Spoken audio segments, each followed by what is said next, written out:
Robot souls, programming in humanity. Two of the biggest design problems in artificial intelligence. It's how to build robots that behave in line with human values and how to stop them going rogue. One underexplored solution to these alignment and control problems might be to examine how these are already addressed in the design of humans. Looking at the human blueprint is the subject of a new tome, a new book by Eve Poole. I'd like to say that Eve Poole, author of Robot Souls, joins me live on the line. At least I think it's her and it's not some evil bot or AI that's taken over her personality. Good morning to you, Eve. Good morning. It is you. I'm not looking at some AI. Definitely me. Okay, absolutely. Just checking. We've gone from we as human beings, we have a very strange relationship with AI, don't we? Because it is the stuff. On one hand, we're saying it might be able to treat cancers. It could do the legwork to get us to a stage where we take over. And on the other half, of course, we have the Schwarzenegger scenario, basically. Yeah, and I think sci-fi isn't a new genre, but we've been fascinated by what might happen when we start making human-like machines for centuries now. And because sci-fi is so popular, there isn't a movie or a film or a comic or a show out there that doesn't show us the different ways this could go. So unlike electric cars or, something that hasn't been so explored, the idea of robots and people is something we're really familiar with because we see it in our entertainment a lot, and we love it. We love just eating popcorn thinking, it'll never happen. And all of a sudden, things have emerged that make it feel like it might be about to happen. And we're like, we just thought that was a story. Yeah, and it seems to be as well, they're saying, we have to legislate against it. Well, unfortunately, legislation is about 5 years behind. The technology develops quicker than the legislation can do. So you can say, you can't do that. Well, I'm sorry, but we already did it and we can't undo it. Seems to be the thing, doesn't it? Yeah, and that's what all these letters are about. There are lots of scared gentlemen saying, oh, crikey, we didn't really know what we were doing. And I don't think that's good enough. And of course, the reaction globally is like, well, let's hurry and try and slap some legislation on this and regulate. But as you say, we don't really know what we're regulating. I mean, there's very little of it that's in the public domain. So we actually have very little idea exactly how advanced it's got. And things like ChatGPT that are scaring everybody's pants off, they've released that out into the open largely to use us to train it. So we really don't have any idea what else is coming. But my view on this is that you can panic and start trying to sort of rush around, banging the stable door closed long after the horse is bolted. Or you can look at how we've already addressed this in our own design and start taking design a bit more seriously. Because at the moment, all the stuff's in private hands, everyone's individually just competing and designing the best AI they possibly can without really thinking about how does this connect up? What does this mean more generally? And of course, if you do think about blueprints in humans, you discover some very weird things about how we've already created those things. Yeah, I mean, can I just get my Jeff Goldblum line in here? Just because you could didn't mean you should, kind of thing. Because if we hand it over to private enterprise with the best will in the world, the history isn't exactly littered with good examples of private enterprise doing stuff for the good of humanity rather than their shareholders. Well, absolutely. I mean, it's the logic that these outfits run on. It is about profit making. It's not about necessarily solving problems to cheer people up. So we can't really be surprised if what they're coming up with is stuff which is highly likely to make them a lot of money, but not necessarily to add to the common weal of the entire universe. So we look at the common wheel of the entire. I do like that. The entire universe. So we're running around going, it's going to be awful. They've got robots will have no conscience. They won't have the capacity to think like we have. And as you said, perhaps this is the time for us to look at ourselves and how we. Because it's all very well saying, we're going to program a conscience in it. But if you were to arrive from a various galaxy and watched half the stuff that's going on social media, the news, and whatever media feed you tend to believe in, you think that we've got to take a long, hard look at ourselves because there's not an awful lot of humanity in being human. I think that's true, but if you look at it in the long term and you go back to the core design of humans, there are some really interesting things in there that are actually really cheering. And they're often the things that we've been a bit embarrassed about. They're certainly not things we're thinking of programming into AI, because the whole conceit of artificial intelligence is to take all the best versions of ourselves and bung them into this technology. So we sort of kept out all the junk code bits, which are all the things that are a bit, motions and mistakes, uncertainty, and all that kind of, junky human stuff that we feel a bit embarrassed about. But when you start looking at that in detail and you think, well, if God sat there in his lab with his blueprints and he thinks, well, I've done angels, but they don't have free will. Why don't we have a go at creating humans with free will? What a laugh. And then you think free will is a disastrous design idea because these stupid creatures will immediately go extinct by making crazy decisions. So how do you, if you've decided to do free will, start designing into your blueprint some things that will stop this species careering off the nearest cliff? And then you start noticing that there are 6 things that you would add to this 7th of free will, which are sort of junk code things, which actually are the reason that we aren't, in general, over time, careering off cliffs, although, of course, we do sometimes. So the first 2 sort of stabilizers, if you like, are really necessary because if you think about our crazy species, it takes 9 months to give birth to one. And then when you give birth to them, they're a bit rubbish and they're kind of crying all the time and needing fed. Until so about 55 in my case, but that's beside the point, yeah. But how do you make sure their mum doesn't just dump them on the beach and push off to the pub? So you sort of think, well, let's put in emotion, because if we put in emotion, they'll be soppy about their child, they'll have affiliation with their parents, they'll have relationships with others, they'll nurture their children over time, and they'll create kinship groups and all that stuff. So emotions is really important because it allows us to create communities of nurture, which keeps the species safe. And then, of course, there'll be times when it's not obvious what to do. So you put in another bit of design called intuition, which allows us to sort of pull out that kind of spidey sense, weird stuff. You know, when you have a feeling in your gut and you go into a room or you think, oh, that person's not very happy with me and all that stuff, which is not obvious, but it nevertheless is very salient to us. We believe it. So if we have emotions and intuition, that tends to make us good at being with people. So that's the first survival strategy, is be with other people. And then that helps us all. The second thing is, how do you stop these very fallible free will types making crap decisions? So the first thing you do is you make them uncertain, because if they're too certain, they'll make very quick decisions, which will often be wrong. Whereas uncertainty makes you stop and pause and think. And quite often you'll check it out with somebody who's wiser than you, or, somebody who might have done it before. And it also makes you consider possibilities because you're trying to figure out what would be the best solution. So that sort of optimizes your potential for making a good decision. And then you have to fit in something else, which is about mistakes, which again, we'd normally sack a computer for making a mistake. We wouldn't want a robot that was designed to make mistakes. But if you think about the function of mistake making, partly it's to teach us. So if you look at a toddler trying to walk, they're constantly falling over and making a right mess of the thing. And that's how they learn how to calibrate their body and their weight and their pace and all those kinds of things. So we learn a bit from that. And more importantly, we also learn from the reactions other people have to our mistakes. So if we make a mistake and everyone hates us, or they cry, or they shout, then we learn that was a bad decision. And that creates over time a conscience in us that stops us making those bad decisions in the future. So if you think about those 2 things, uncertainty and mistake making, they're unusually 2 things that AI is busy trying to retrofit, because they realize that, say you're looking at images on cancer scans or something, and one is a bit fuzzy. If you've only got a binary yes, no, it might get miscategorized. Whereas if you have the AI kind of voting on how certain it is, then if you get a fuzzy image, you escalate it to a person who can say, oh, actually, that's just a fuzzy image. Let's try again. So then the final 2 things you do to try and stop your species failing utterly is you try and give it meaning and purpose to keep getting out of bed in the morning, even on a dark day. And we're crazy about meaning. We sort of see a black cat and we imagine that means something, or we put salt over our shoulder and we don't go under a ladder, or we look at the stars and we call them a shape and give them a name. We're hardwired to make meaning around us. And of course, that gives us purpose and keeps us going forward as a species.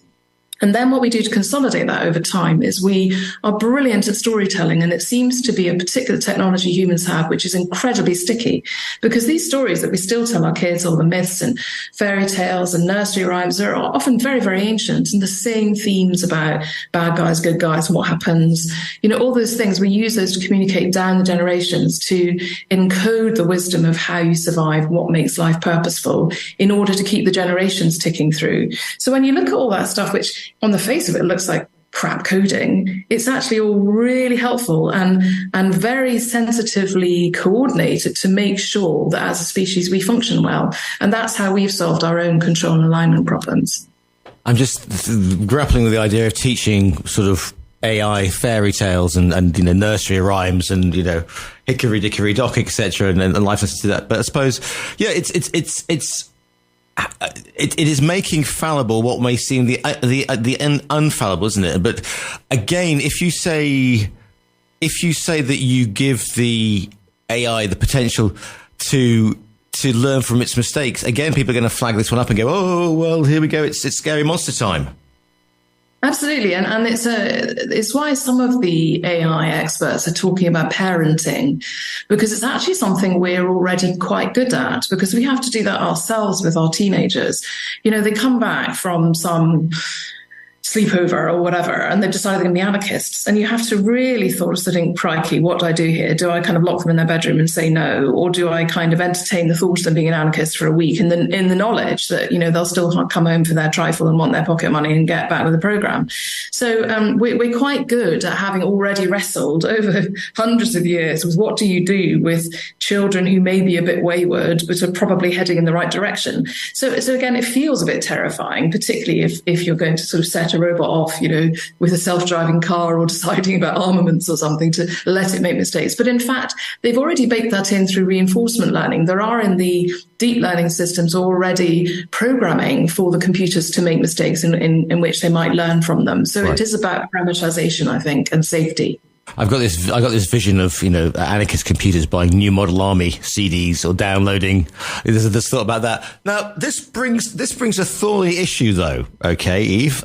Because if you teach an AI system this and it learns and it does the nursery rhymes and can recite Hansel and Gretel backwards or whatever, does this not mean that we are developing consciousness? And if we develop consciousness, does that not mean you could say the AI is developing a soul? And then we open the door, the portal, if you will, to a whole range of theological stroke faith beliefs, and then the fun and games really starts. Oh, I totally love this. There's a bit in the book about consciousness because it is really, really tricky.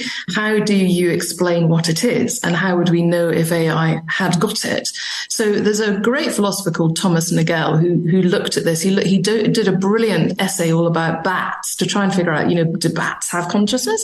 And he sort of concluded that there is such a thing as batness in the same way that there's sort of humanness, and they have a kind of sense of themselves in the same way that we have a sense of ourselves. And he says that's probably the best way to understand what consciousness is, because it is a fundamentally subjective experience of your own experience, if you like. And nobody else can tell you if you're conscious or not, because only you know that. So theoretically speaking, you could have robotness. You could have an AI that can articulate a sense of consciousness. And so that's why an awful lot of experts are arguing for robot rights, which sounds like, sci-fi weirdness. But actually, when you think about why we've given rights to others, in the case of corporations, it's quite straightforward. We frankly gave them rights so we could sue them. And that's interesting because at the moment, AI has no downside. I mean, they can do what they like. And, how would you sue an AI? You'd be in lawsuits forever about, is it the programmer? Is it the company? Is it the user? All that sort of stuff. So there is a really interesting thing about culpability and responsibility that rights brings in. But if you think about why we've given rights to animals, it's not because we think they're human. It's because we think that they may feel things. And we in particular don't want humans behaving badly towards them. It's not a good look for humans to be abusing animals.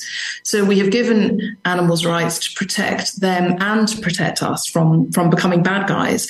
So when you think about robot rights and consciousness, a lot of that is about trying to figure out how do we meet all of these objectives? How do we make AI responsible and competent and suable, frankly? Oh, sorry. It's all right. No problem at all.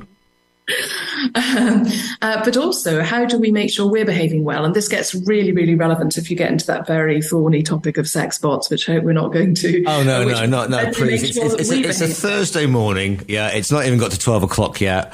I went to see Iggy Pop last night. He's definitely not a robot. And therefore, I can't possibly look at, to strange men on their own in bedrooms dreaming of finding that perfect partner. Life get one. Anyway, and by the way, how did you become a research? How do you get a research grant to find out the definition of batness? Because my little ears pricked up on that one because I live on a lake and I'm surrounded by the children of the night most dusk. So I think that a group consciousness of batness is something that I would definitely sign up for. I think that sounds an excellent project. So let's not get onto that subjects that we were just talked about a minute ago. So why the book, Eve? I mean, apart from, you tell this brilliantly, why is the time right for us to consider, before we go making these grand, sweeping, draconian measures, let's look, physician, heal thyself, perhaps? Absolutely. And I wrote the book because I was sad. I was sat on a beach, a lot of people sitting on the beach this time of year, and I was looking at all the kids playing, and they were doing things like sandcastles and building holes and pottering around in the shallows. And I felt really sad because I thought, this scene has been going on for thousands of years, children on the beach just playing. And I thought, well, robots don't have childhoods because they don't need them. They're already adult. So if we do decide that we're toast and actually our perfect evolution is to become machines, then there won't be sandcastles anymore. And I felt really sad. And I thought, well, are we special? Is there anything unique and precious about being a human? And an awful lot of the rhetoric these days is about evolution and materialism. And if you follow that narrative, then of course its culmination is AI, because if we're going to put the very, very best of us into these machines, we are programming a master race. And the only sensible thing to do is to just, push off the golf course and let them get on with it. But I felt sad about that. So I thought, well, I want to write a book to say, I think we are special and precious. And I think there is something unique about us, which I'm calling the soul, because I think all these junk code things are kind of hallmarks of soul. And I think A, that means we need to protect it and nurture it in ourselves. And B, the scary bit of the book is to say we possibly need to give it to them as well. There was a great thing by Ethan Hawke talking about, people saying, oh, because I, for my sins, I also write.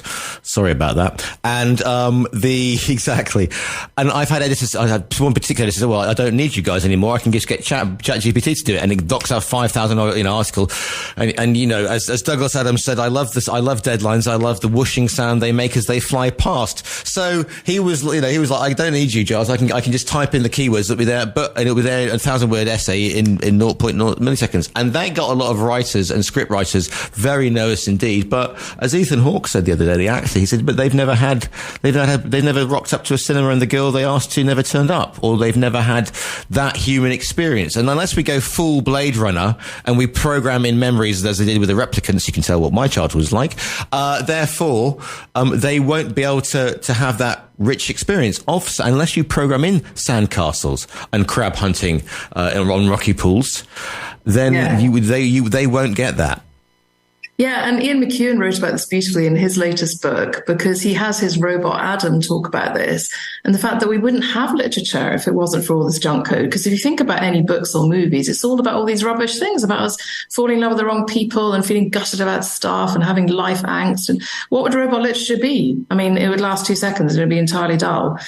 So there is something about, the point of us seems to be all this kind of messiness and nonsense. And when you look at it, it seems to actually be quite clever and elegant, as well as being the thing that makes our lives rich and beautiful. So I'm a huge fan of junk code, and partly this book is to try and encourage us all to go out, drink coffee, feel the sun on your face, put your toes in the sand, all that stuff, because a robot can't do that, not yet anyway. And so we should absolutely go for it while we still can. Coffee drinking robots is a thought I'd never come across. As a caffeine addict myself, they'd have to beat me away before I got there for the first espresso of the day. This book is called Robot Souls, Programming in Humanity. It's by the wonderful Eve Poole, OBE, by the way. So you couldn't give a robot an OBE, could you? Now that would be an interesting plan. Exactly. It's by the wonderful Eve Poole who we're speaking to today. Eve, if people want to find you in the nicest possible way, where can they track you down? I have a website, evepoole.com. Otherwise, just Google me, and there's loads of stuff on this. I've written a load of blogs, and there's videos and things, and then there's links to the book. So enjoy it and let me know what you think. Absolutely. The book is called Robot Souls, Programming in Humanity. Eve, it's been an absolute pleasure to speak to you today. Thank you.